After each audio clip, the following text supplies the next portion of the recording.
Hello, bienvenue à tous sur le groupe Révélez votre unicité, libérez votre créativité, défi 60 sur 365 live. Et aujourd'hui, je vais vous parler de l'imagination, parce que l'imagination, c'est tellement important de déployer notre imagination dans notre vie pour être beaucoup plus en harmonie avec notre vie, pour trouver des solutions à certains de nos challenges qui se présentent, et c'est pas ce qui manque dans notre quotidien, pour voilà, pour aussi s'accorder des espaces de rêverie et se ressourcer. Donc faire appel à son imagination, c'est super important, c'est super nécessaire, ça nous nourrit et ça nourrit aussi les autres de proposer son univers personnel, son univers unique, pour inspirer aussi les autres.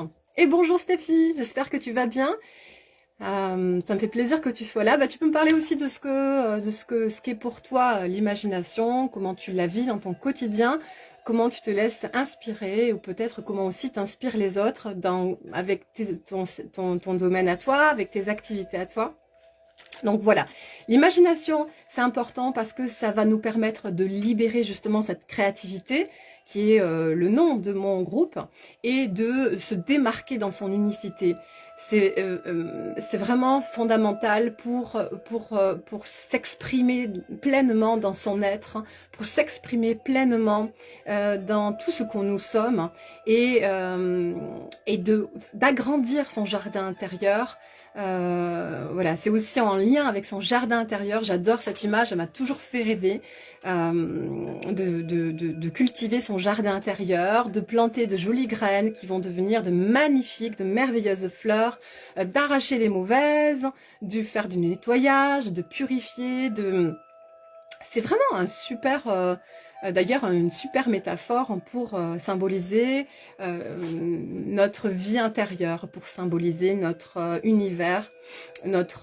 univers qui est vraiment propre à chacun, qui est vraiment singulier à chacun. Donc voilà, alors comment justement le déployer, cet univers-là, comment l'agrandir, comment le faire croître? Eh bien, déjà, se libérer du temps, s'accorder des espaces, ouvrir des espaces à la rêverie, ouvrir des espaces où on laisse naviguer notre esprit, où on laisse s'échapper voilà, notre univers, nos envies, nos désirs, notre puissance créatrice en fait. Et ça demande d'être bien, ça demande de se créer un lieu confortable. Moi je me souviens quand j'étais enfant, j'adorais les médiathèques, les bibliothèques et tous ces endroits cosy qu'on crée justement, qui étaient propices au rêve, qui étaient propices à la détente, et donc du coup à la détente du corps, à la détente de l'esprit, à la puissance de l'imagination, développer son imagination. Et à travers les livres, bien sûr, la lecture, ça c'est la base. Moi j'ai adoré lire des quantités de livres enfants, de la comtesse de Ségur. Du coup aussi j'écrivais déjà enfant, j'écrivais beaucoup de poèmes. J'avais même voulu écrire un petit roman qui était un petit peu inspiré par les 4 filles du docteur March. Alors j'avais pas forcément poursuivi sur le roman enfant. J'ai continué quelques années plus tard, mais en tout cas les poèmes, ce sont des choses que je faisais déjà petite et qui éveillaient, qui stimulaient mon imaginaire.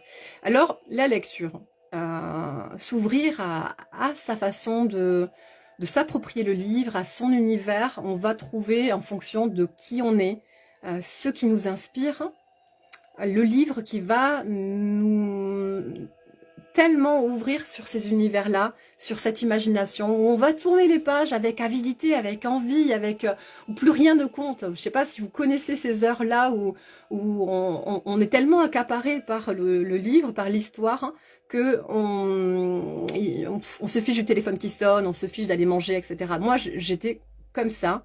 Quand j'avais un peu plus le temps, adolescente, enfant, et je me cachais sous le lit pour lire, et ça a tellement ouvert sur des espaces euh, d'imagination incroyable, de rêverie, où tout est possible en fait. tout devient possible. Je trouve ça fabuleux. Donc voilà, la lecture, hein, et trouver sa façon de s'approprier la lecture, ses thèmes, son univers, quel est l'auteur qui va vraiment nous captiver et qui va, comment dire, qui va contribuer à ouvrir ces espaces-là en nous. Ça, c'est formidable. Qui va contribuer à nous éveiller en ce sens, qui va contribuer à nous faire voyager à travers ces mots, et on se crée, on rentre dans cette histoire et on voit les images, et ça c'est vraiment le talent d'un vrai auteur. Donc ça c'est quelque chose que je pense qui a à retenir pour déployer son imagination. Et je vais te lire, Stéphie. Oui, ben moi je vais super bien. Je t'écoute avant pour bien comprendre le sujet du jour. Ok, et ben écoute, ok, ça marche, avec grand plaisir, avec grand plaisir. Donc voilà, alors ensuite, observer les gens. Voilà, observer les gens. Imaginez qu'est-ce que... on se met à une terrasse de café, on regarde les gens et on imagine leur vie, on imagine qu'est-ce qui se passe en eux pour agir comme ça, pour avoir telle attitude, pour porter tel vêtement, etc., etc. Moi, je faisais aussi ça quand j'ai écrit mon roman, Le saut de l'ange entre ciel et terre. Je me posais à une terrasse de café et j'observais les gens et parfois ça nourrissait certains de mes personnages, ça nourrissait certaines situations. Voilà, donc c'est quelque chose qui va stimuler notre imaginaire aussi, de regarder les gens, d'essayer de les comprendre, ou même de rentrer en interaction avec eux, d'essayer d'échanger, d'essayer voilà, de partager avec eux. C'est aussi quelque chose qui va nous nourrir pour nous éveiller dans cette imagination et pour nourrir notre univers intérieur. Voilà. Ensuite, alors, rechercher de nouvelles expériences, ça va stimuler notre imaginaire à fond. Ça va nous ouvrir sur de nouvelles émotions et ça va contribuer à élargir notre champ de conscience. C'est vraiment intéressant d'aller sur des terrains où on n'a pas l'habitude d'aller, de s'ouvrir sur des plans, des expériences, voilà, de vivre de nouvelles choses. Ça ouvre encore un peu plus notre imagination. Parce que voilà, ça stimule aussi notre curiosité intellectuelle et voilà, ça va nous créer une nouvelle chimie dans le corps, donc de nouvelles émotions, donc de nouvelles inspirations. Voilà. Ensuite, alors vous exprimez. Essayez d'exprimer maximum de ce qui est en vous, de votre potentiel, de vos trésors, de ce qui vous rend heureux, de ce qui vous anime, de ce qui vous crée des larmes de gratitude à travers un art bien précis, à travers... ça peut être tellement de choses, hein. Ce qui vous fait, ce qui vous appelle, ce qui vous transporte, ce qui vous met le sourire, hein, ce qui vous met en énergie en fait. Voilà, ce qui vous met en énergie, tout simplement. Ça peut être le piano, vous exprimer à travers la musique, ça peut être vous exprimer à travers l'écriture de poèmes, comme moi je fais de temps en temps quand j'ai le temps, ou de romans. Ça peut être faire de la sculpture, ça peut être lire des livres, etc., etc., etc. Tout ce qui nous attire, toutes les activités qui nous mettent en joie, qui allument notre cœur, c'est quelque chose qui va nous permettre de nous exprimer pleinement et du coup d'ouvrir notre imagination, de cultiver notre jardin intérieur, d'agrandir, de densifier la profondeur de notre être aussi. Et puis, petit conseil, petite suggestion, se préserver de tout ce qui sont les outils multimédia, informatiques, hein, de faire attention au téléphone, tout ça, parce que ce sont des choses qui nous coupent de nous-mêmes, mais surtout de notre imagination. La télé, l'internet, bon l'internet, mais ça ne veut pas dire qu'il ne faut pas l'utiliser, mais voilà, avec modération, avec pondération, avec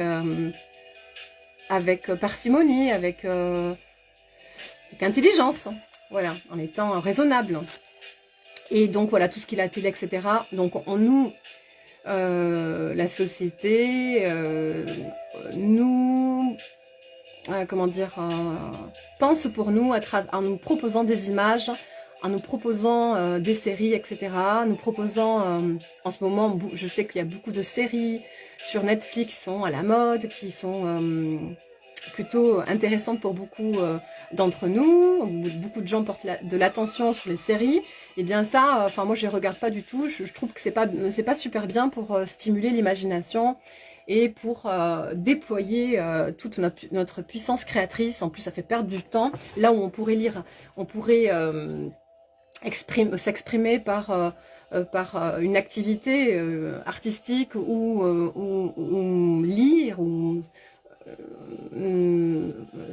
se lancer dans la rêverie, dans un univers féerique ou un univers, peu importe, qui nous parle à travers la lecture. Et bien, comme c'est plus facile, et bien on se pose devant Netflix et on regarde. Et ça, je trouve ça que c'est bien de temps en temps, mais pareil, avec stratégie, avec parcimonie, avec voilà, avec cohérence, pour vraiment garder cette fraîcheur d'esprit.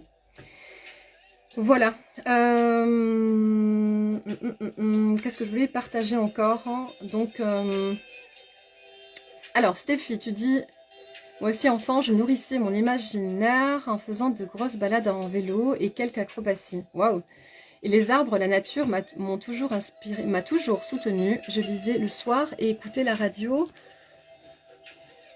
J'écoutais la radio pour écrire les paroles des chansons. J'écrivais beaucoup. L'artistique est venu après jouer d'un instrument, développer mon oreille musicale. Et le dessin a beaucoup préoccupé mon passé. Aujourd'hui, c'est grâce à cette activité artistique que je développe mon entreprise dans le maquillage. Waouh!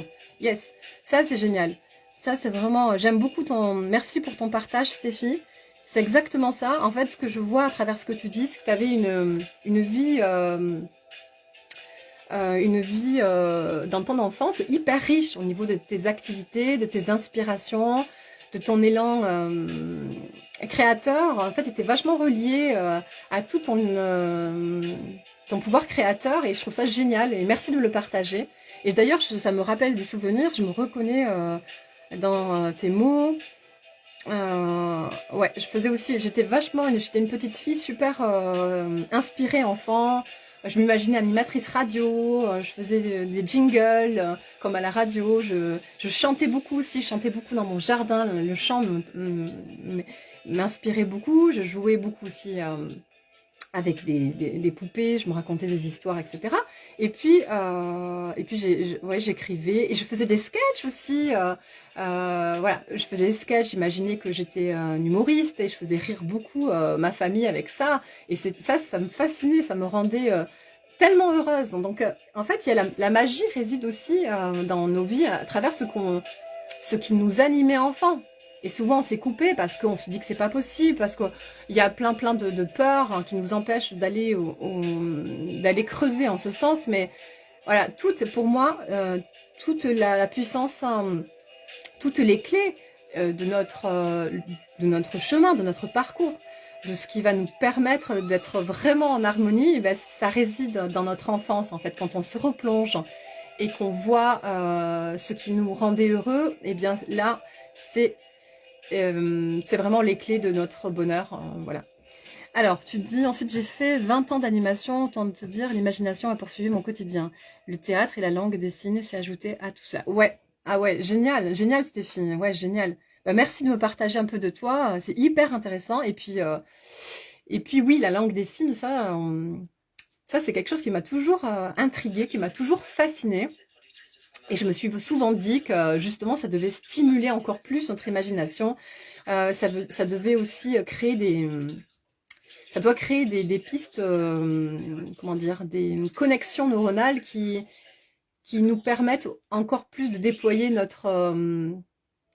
la proximité dans l'échange, dans l'ouverture au monde, aux autres. Et ouais, je trouve ça intéressant, le langage des signes. C'est quelque chose qui m'a toujours fasciné en fait, plus ou moins, je connais pas bien, mais voilà, je trouve que c'est hyper intéressant en tout cas.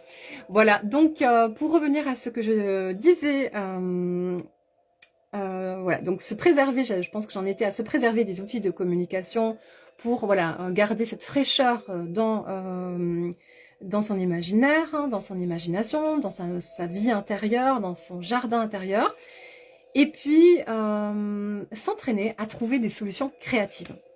Voilà, donc si on n'avait pas, on se projette et on se dit que si on ne pouvait pas échouer, si c'était impossible d'échouer, alors quelles solutions on pourrait mettre en place plutôt que de se dire, voilà, parce qu'on est, submergé souvent par la peur de ne pas y arriver, par l'anxiété ou des angoisses, de se dire, voilà, j'ai pas le choix, il faut absolument que j'y arrive, donc quelle solution se propose à moi? Donc du coup, ça ouvre encore un peu plus, ça stimule encore un peu plus son imagination, sa façon singulière de se mettre en situation et donc de concevoir une réponse à une situation donnée. Voilà, et puis ça nous permet aussi de couper avec ce manque de souplesse cognitive dont on fait souvent preuve à cause justement qu'on nous pond tout, hein, dans les séries télévisées, par les séries télévisées, sur internet, etc., etc. Tout ça, ça nous coupe. Petit à petit, on se déconnecte de notre capacité à imaginer. Donc voilà, ça c'est vraiment, vraiment dommage. Donc stimuler la souplesse cognitive en essayant de se mettre en situation et par exemple ça peut être dans sa maison pour se sentir encore bien un petit peu à l'image de ce dont je vous parlais avec la médiathèque quand j'étais enfant et la bibliothèque où il y avait un endroit cosy, etc. Changer la disposition des meubles, les mettre un peu différemment pour se sentir encore plus cosy ou parce qu'on se sentait bien avant mais on s'y habituait, puis il y a des énergies qui ont circulé, puis on a peut-être vécu des choses un peu plus douloureuses et du coup c'est bien de repenser sa maison en bougeant un peu les meubles, en se recréant un espace cotonneux, cosy, où ça est propice à l'ouverture de ces espaces d'imagination. Voilà. Et puis on peut aussi s'entraîner à trouver d'autres usages pour certains de nos objets. Ça aussi, ça peut être une façon aussi de stimuler notre créativité, notre imagination. La visualisation aussi. Se projeter et imaginer certaines situations à notre avantage, bien sûr, parce qu'on est très fort pour s'imaginer des situations catastrophiques, des scénarios catastrophiques, mais là, vraiment, c'est de se plonger dans des situations qu'on a envie tellement de voir apparaître, qu'on a envie de voir se dérouler sous nos yeux, et on s'entraîne tous les jours un petit peu, tous les jours, à voir ces situations-là. Et puis, la dernière chose que j'ai envie de partager, c'est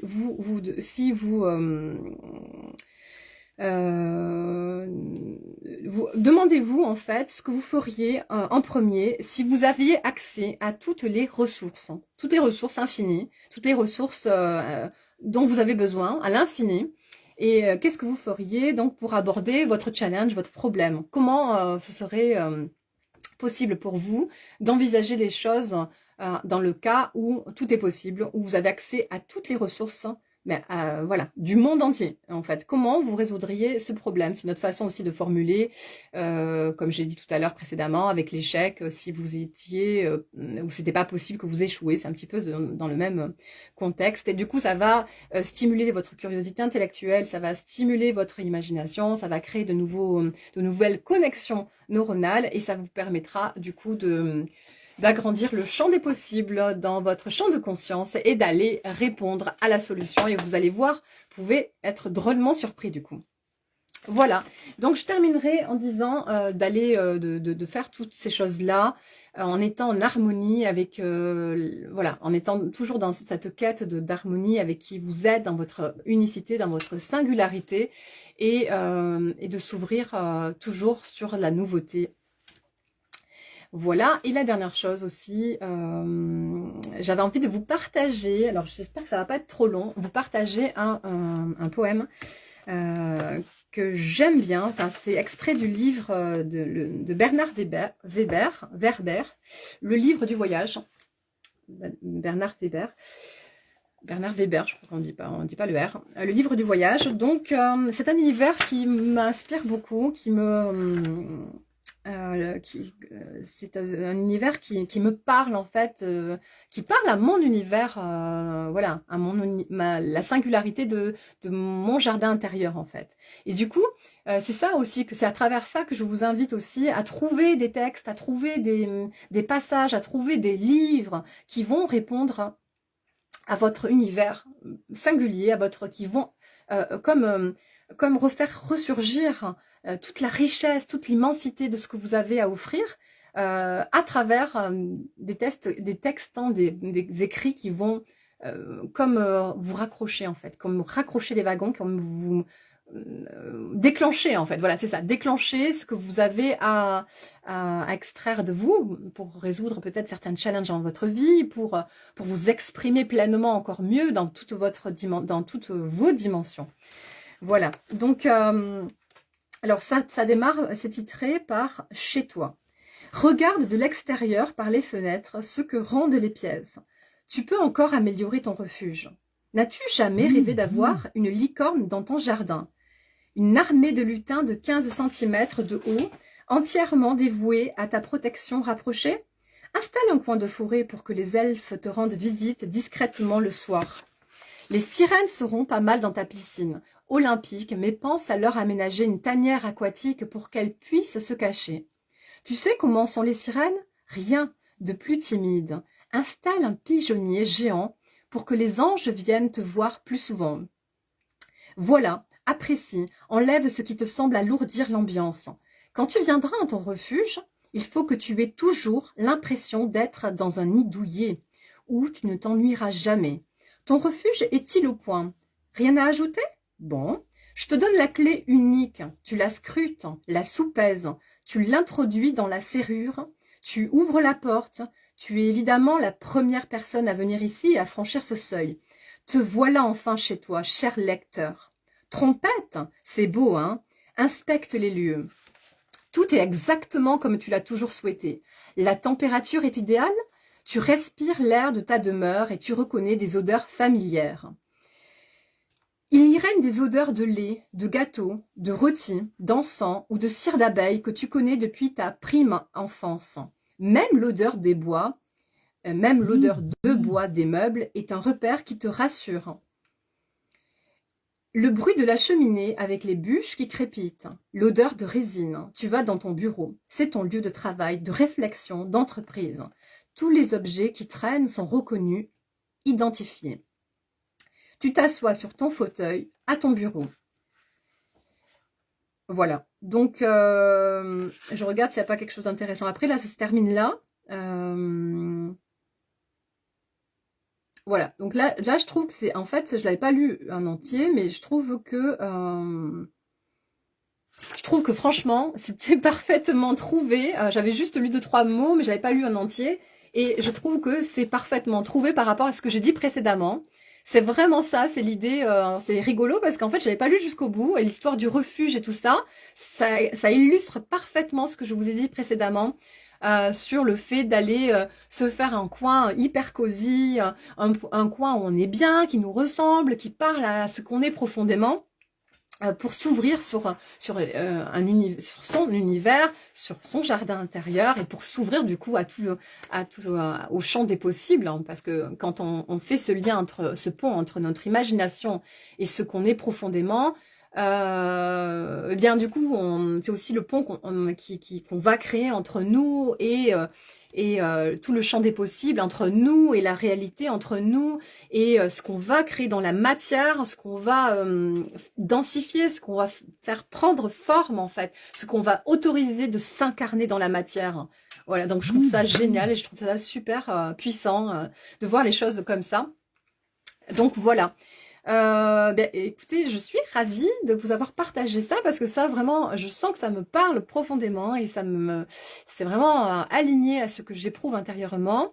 Je vous souhaite une très très belle journée, Stéphie. Merci de ta fidélité et de ton attention. Ça m'encourage beaucoup. Je te remercie et je te souhaite une merveilleuse journée à tous aussi. Ah, alors tu me marques, merci à toi de me permettre de m'exprimer et je rejoins un des sujets que tu as évoqué la dernière fois, de revenir à l'enfance pour développer ses activités une fois adulte. Créativité, cela est en nous. Cela est en nous. Alors, attends, je sais plus où j'en suis. Cela est en nous. Cherchons, se retrouver et passer sur les mauvaises émotions pour retrouver la source de ce qui nous stimule, nous anime profondément. Oui. Merci à toi pour tes sujets très intéressants. Bravo, c'est pas évident de trouver les mots pour expliquer cela. Bonne journée. Merci Stéphie, c'était adorable. Merci beaucoup. Oui, ces derniers temps, t'as souvent participé. Ça m'a fait super plaisir, tes interactions. Voilà, je te remercie beaucoup. Gratitude pour tes messages, tes commentaires, tes likes. Ça me fait beaucoup de bien, ça me fait plaisir. Voilà, et de voir aussi que peut-être ça t'intéresse un tout petit peu, que ça t'apporte, je veux dire, ça t'intéresse bien, j'ai compris, mais ça t'apporte aussi des choses. Donc voilà, c'est aussi pour ça que voilà, c'est aussi pour ça que je fais tout ça, et ça me fait plaisir quand je vois que j'ai contribué. Et voilà, je lirai encore un peu mieux tout à l'heure, hein, parce que là, je dois partir, ce que tu m'as écrit, et je te répondrai comme je fais habituellement. Voilà, merci à tous, merci Stéphie encore une fois, merci à tous de votre attention, et je vous souhaite une excellente journée, je vous dis à demain.